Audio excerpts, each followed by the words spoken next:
दिया है वो है ऑन द प्रीटेक्स्ट ऑफ। इसका मतलब क्या होता है कि जब हम कोई काम करते हैं लेकिन उस काम करने के लिए हमें दूसरा कोई बहाना लेते हैं, जैसे मैं आप लोगों को पढ़ा रहा हूँ तो किस बहाने से पढ़ा रहा हूँ, या मैं किसी व्यक्ति को फ़ोन कर रहा हूँ, मुझे बात करना है उससे, लेकिन बहाना क्या लिया, पैसे लेने का बहाना। या जैसे कई बार आपने देखा होगा लोग किडनैप करते हैं कि उसे बोलते हैं कि चॉकलेट ले लो, उसके बाद किडनैप कर लेते हैं। तो ये भी काम किया किडनैप करने का, लेकिन बहाना क्या किया, चॉकलेट देने का। तो जब हम कोई दो ऐसे काम करते हैं, एक तो काम रियल है लेकिन एक उस काम करने के लिए हमें बहाना चाहिए, उस बहाने से उस काम को पूरा कर सकते हैं, तब हम एक वर्ड यूज करते हैं, फ्रेज है ये, एक ऑन द प्रीटेक्स्ट ऑफ, जिसकी हिंदी है के बहाने, या के बहाने से, या फिर बहाना बनाकर, का बहाना, कोई भी बहाना बनाकर। यहाँ पे देखिए ज्यादा हार्ड नहीं है, पहले हम कोई भी सेंटेंस जो किसी भी टेंस का हो सकता है, किसी भी टेंस का, उसके बाद लिखेंगे हम ऑन द प्रीटेक्स्ट ऑफ, उसके बाद में वर्ब आईएनजी फॉर्म लिखेंगे, और उसके बाद में कोई एडजेक्टिव है तो, अदरवाइज डायरेक्टली ऑब्जेक्ट। और कई बार क्या होगा कि आईएनजी फॉर्म की जगह सीधा का सीधा ऑब्जेक्ट भी आ सकता है, जैसे चाय पीने के बहाने वह मेरे घर आया। तो यहाँ पे जो बहाना क्या लिया है, चाय का बहाना लिया है।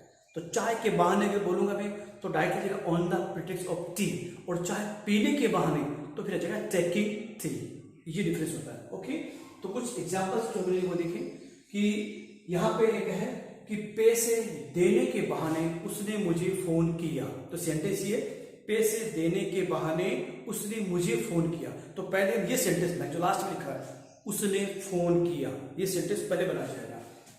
He called me, उसने फोन किया। ऑन द प्रीटेक्स्ट ऑफ, बहाने, और गिविंग मनी, पैसे देने के बहाने उसने मुझे कॉल किया। यहां पे एक बात है कि वे बच्चे को मार्केट ले गए चॉकलेट देने के बहाने, यानी चॉकलेट देने के बहाने वे बच्चे को मार्केट ले गए, यानी उस बच्चे को क्या बहाना बनाया कि तुम्हें चॉकलेट दो, लेकिन मार्केट लेके चले गई। इसका मतलब कुछ और करना चाहते, किडनैप हो सकता है। ठीक है, तो देखिए दे, पहले वो सेंटेंस जो फिनिश हुआ है कि ले चले गए, लेकर चले गए।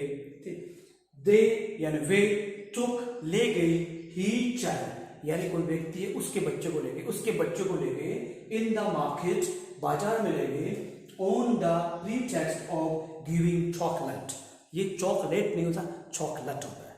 ओके, आगे देखें, यहां पे है कि वह मंदिर जाने के बहाने, यानी घर वालों को बोला कि मंदिर जा रही हूं लेकिन मिलने आ रही हूं मुझसे, तो बहाने क्या किया, मंदिर जाने का। ये रियल कौन सा काम था, मिलना। ये फिल्मों के सीन होते हैं कि मंदिर जाने के बहाने मुझसे मिलने आती है, या आपने गाना भी सुना होगा कि तुझे चांद के बहाने देखूं, ऐसे भी कहिए। ठीक है, तो देखें, सी कम्स टू मीट, ये प्रेजेंट सिंपल का सेंटेंस हुआ, सिंपल प्रेजेंट है। सी कम्स, वह आती है, टू मीट मी, मुझसे मिलने, ऑन द प्रीटेक्स्ट ऑफ, बहाने, गोइंग टू टेम्पल, मंदिर जाने के बहाने। ठीक है, और यहां पे जो है दूसरा वर्ड जो है वो है कि वे लोग उसके घर चले गए चाय पीने के बहाने। सेंटेंस कैसे बनेगा, चाय पीने के बहाने वे उसके घर गए। तो घर जाने का मेन मकसद था, लेकिन बहाना क्या लिया, चाय पीने के। सब कैसे जाएंगे बिना काम, तो एक बहाना लिया, चलो चाय पीते हैं यार। ठीक है, तो देखिए, हालांकि हो सकता है कि वो कुछ उनका प्लान कुछ और था, चाय पीना नहीं था, लेकिन यहां पे बहाना बनाया गया है। They went to his house, यानी वो चले गए उसके घर, on the pretext of having tea, चाय पीने के लिए। हमारे पास कई वर्ड होते हैं, हैव यानी पीना होता है, टेक यानी पीना होता है, ड्रिंक यानी भी पीना होता है। हमने हैविंग या फिर जो था टेकिंग, या हो जाता फिर ड्रिंकिंग। आगे देखें, फिफ्थ नंबर में लिखा हमने कि वह एक लड़की है जो कॉलेज जाने के बहाने, घर वालों को बोला कि मैं कॉलेज जा रही हूँ, लेकिन कॉलेज न जाकर वो पार्टी में चली गई। यानी बहाने क्या लिया घर वालों को, कॉलेज जाने का, लेकिन कहाँ चली गई, पार्टी में चली गई। She went to the party, वह पार्टी में चली गई। Simple past, on the pretext of going to college, college जाने के बहाने। यहां पर 6 नंबर का सेंटेंस है कि एक लड़की है जो लैपटॉप पे मूवी देख रही है, बहाना क्या बनाया, पढ़ने का।